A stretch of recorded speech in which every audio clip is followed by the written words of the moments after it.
Josh here from digitaldarts.com.au. Today I'm going to show you how to split test in Shopify. It's a challenge a lot of marketers, designers, agencies have experienced, particularly with the revenue tracking, third-party, first-party cookies, with the checkout.shopify domain when going to purchase. More on that is revealed in the blog post on shopify.com, which I'll link to in the video. But coming back to the split test that this video is about, we're going to set up an example here of a Shopify store, Dr. Axe. They sell a lot of natural supplementation. So we're going to test some elements on this page. We'll go to the Convert Experiment tool. If you'd like to sign up, it's at convert.com. We'll name the experiment Dr. Axe and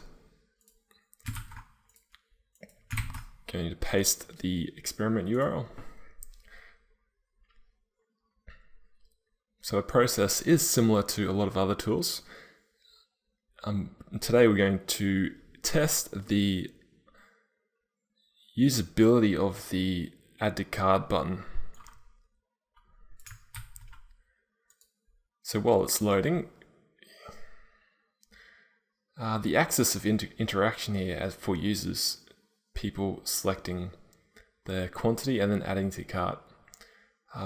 I've seen some stores, this line here, as a user interacts, have had success with it, but you'll see with stores like Amazon, I've got an example here, they prefer a more vertical interaction.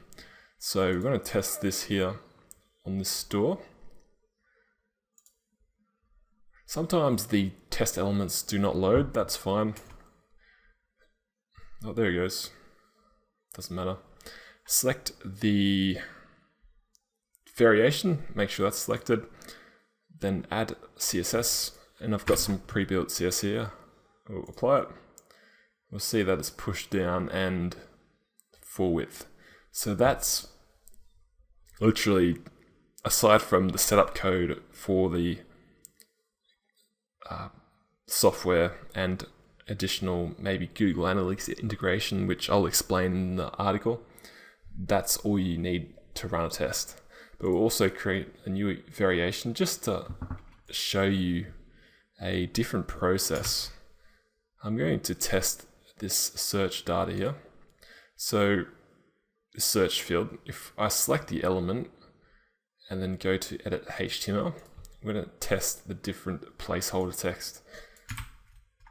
Let's copy and paste that there. So this here, I've had good success with this in increasing the accuracy of search inputs based on the internal analytics, which you can collect from, if you want to do it yourself, you can collect from internal site search report in Google Analytics.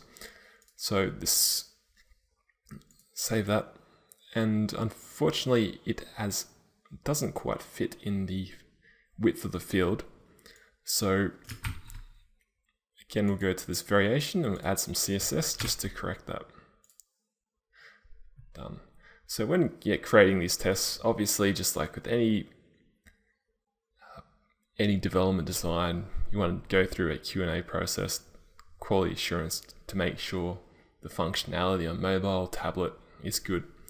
In terms of the test creation, we could have this test up live now.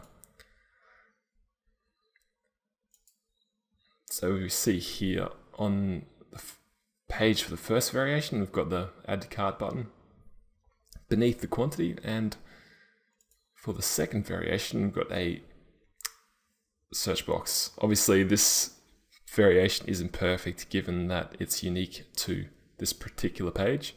So we'd want to run a new site-wide test, but I'm just using it to demonstrate the setup process. So there you have it. If you need any more help in creating a split test in Shopify, see the link in the video, and I'll go into more depth and different scenarios and more help.